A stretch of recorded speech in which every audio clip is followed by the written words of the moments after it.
हर हर महादेव, जय भोलेनाथ।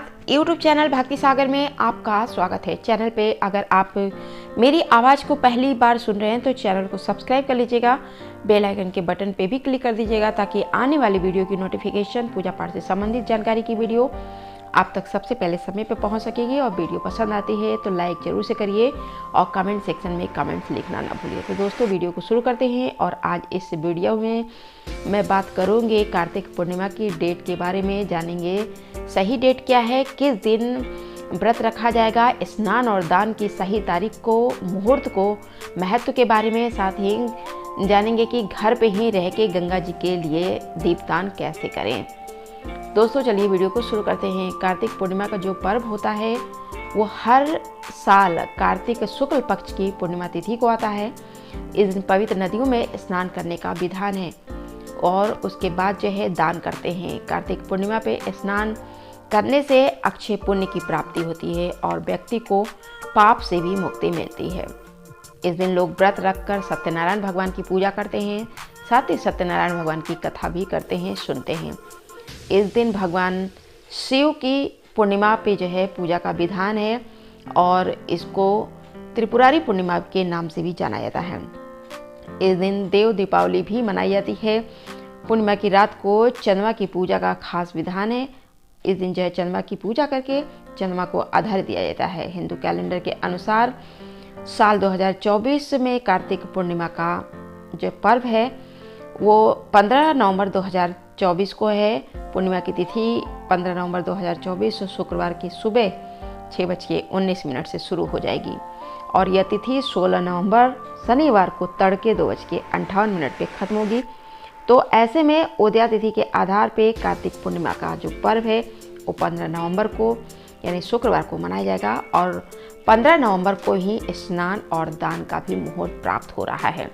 15 नवंबर को कार्तिक पूर्णिमा के दिन ब्रह्म मुहूर्त सुबह 4:58 से लेकर 5:51 तक का है और उस दिन का जो शुभ समय है या अभिजीत मुहूर्त है दिन में 11:44 से लेकर दोपहर 12:27 तक रहेगा। उसके बाद वरयान योग लग जाएगा जो कि अगले दिन 16 नवंबर यानी शनिवार को तड़के 3:33 तक रहेगा। उसके बाद इस योग की समाप्ति हो जाएगी। कार्तिक पूर्णिमा को भरणी नक्षत्र जो है सुबह से लेकर रात को 9:55 तक रहेगा और उसके बाद कृतिका नक्षत्र लग जाएगा। कार्तिक पूर्णिमा पे सूर्योदय सुबह 6:44 पर होगा। कार्तिक पूर्णिमा के दिन स्नान और दान का जो सबसे उत्तम समय होता है वो ब्रह्म मुहूर्त माना जाता है। कार्तिक स्नान के बाद आप अपनी क्षमता और सामर्थ्य के अनुसार दान जरूर से करिए। जो लोग ब्रह्म मुहूर्त में गंगा स्नान नहीं कर सकते हैं वो सूर्योदय के बाद भी स्नान को कर सकते हैं। जो लोग गंगा स्नान करने में समर्थ नहीं है वे घर पर ही पानी में गंगा जल मिलाकर स्नान कर सकते हैं। पुण्य आपको वही मिलेगा गंगा स्नान का। जान लेते हैं कार्तिक पूर्णिमा पे किन चीज़ों का दान करना शुभ होता है। कार्तिक पूर्णिमा पे आप स्नान करने के बाद अन्न, वस्त्र, फल आदि चीज़ों का दान कर सकते हैं। और यदि आपको चंद्रमा के शुभ फल चाहिए तो आपको कार्तिक पूर्णिमा के दिन चावल, दूध, शक्कर, चांदी, सफ़ेद वस्त्र, सफ़ेद मोती, सफ़ेद चंदन इन चीज़ों का दान करिए। इस दिन जो चांद निकलने का जो समय प्राप्त हो रहा है वो शाम को 4:51 पे है। कार्तिक पूर्णिमा के दिन चंद्रास्त का कोई समय प्राप्त नहीं हो रहा है। जान लेते हैं कार्तिक पूर्णिमा का महत्व क्या है। पौराणिक मान्यताओं के अनुसार कार्तिक पूर्णिमा को देवी और देवता लोग काशी में आकर भगवान शिव की पूजा करते हैं और उनके निमित्त दिया जलाते हैं। इसी वजह से इस दिन को देव दीपावली भी कहते हैं। और एक कथा के अनुसार भगवान शिव ने त्रिपुरासुर का वध करके देवों को उनके आतंक से मुक्ति दिलाया था। इससे खुश होकर देवतागण काशी में दिवाली मनाते हैं। 15 नवंबर को पूजा का और दीपदान करने का जो शुभ मुहूर्त है, लाभ मुहूर्त की बात करें तो रात को 8:41 से लेकर 10:26 तक रहेगा। प्रदोष काल का मुहूर्त 5:08 से लेकर शाम को 7:47 तक प्राप्त हो रहा है। आप इस दिन कुछ कामों को कर सकते हैं। उपाय करेंगे तो माता लक्ष्मी जो है रहेंगी मेहरबान। साथ ही जो है हमेशा आपके घर का भंडार भी भरा रहेगा।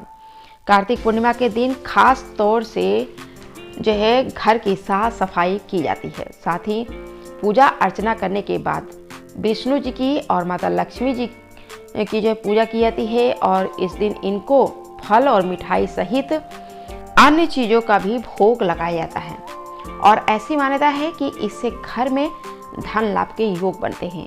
साथ ही कार्तिक पूर्णिमा के दिन तुलसी जी की पूजा करने से जीवन में जो आने वाली तमाम समस्याएं होती हैं, परेशानियां होती हैं, वो खत्म होती हैं। कार्तिक पूर्णिमा के दिन पीपल के पेड़ में कच्चा दूध और जल जरूर से अर्पित करिए। इस दिन माता लक्ष्मी जी को खीर का भोग लगाइए। इस दिन पूजा के समय लक्ष्मी जी को पीली कौड़ियाँ जरूर से अर्पित करिए और अगले दिन आप इन कौड़ियों को लाल कपड़े में लपेटकर आप अपने घर की तिजोरी में रख दीजिए। इससे माता लक्ष्मी जी का आशीर्वाद मिलेगा। कार्तिक पूर्णिमा के दिन देवी जी कहते हैं माता लक्ष्मी जो होती हैं वो पीपल के पेड़ में निवास करती हैं। इसलिए कार्तिक पूर्णिमा के दिन आप स्नान वगैरह करने के बाद पीपल के पेड़ में दूध और शक्कर जरूर से चढ़ाइए। इस दिन पूर्णिमा तिथि में चंद्रदेव की जो पूजा करना होता है वो बेहद ही शुभ माना जाता है। इसलिए इस दिन जो है चंद्रदेव को जल में दूध मिलाकर आधार्य दीजिए। इससे देवी लक्ष्मी प्रसन्न होती हैं। साथ ही चंद्रदेव का जो है अशुभ प्रभाव भी शुभ स्थिति में आता है।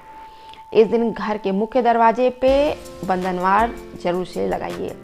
उस बंधनवार को फूलों से सजाइए। इसके बाद घर के मुख्य द्वार के दाईं ओर और बाईं ओर दीपक रखिए संध्या समय में और आम के पत्तों का तोरण बनाकर भी आप घर के दरवाजे पे लगा सकते हैं। बेहद ही शुभ माना जाता है। इस दिन आप पवित्र नदी में स्नान करिए, दीपदान करिए। इससे कर्ज जैसी समस्या से मुक्ति मिलती है। साथ ही आर्थिक स्थिति मजबूत होती है।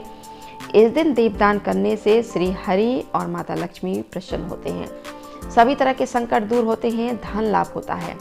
और गंगा तट पे आप स्नान करने के बाद दीपदान करते हैं तो सभी तरह की आपकी मनोकामनाएं भी पूरी होती हैं। घर में तुलसी के पेड़ पे आप दीपक लगा सकते हैं। मुख्य द्वार पे दोनों तरफ लगा सकते हैं। घर के ईशान कोण में इस दिन जरूर से दीपक जलाइए।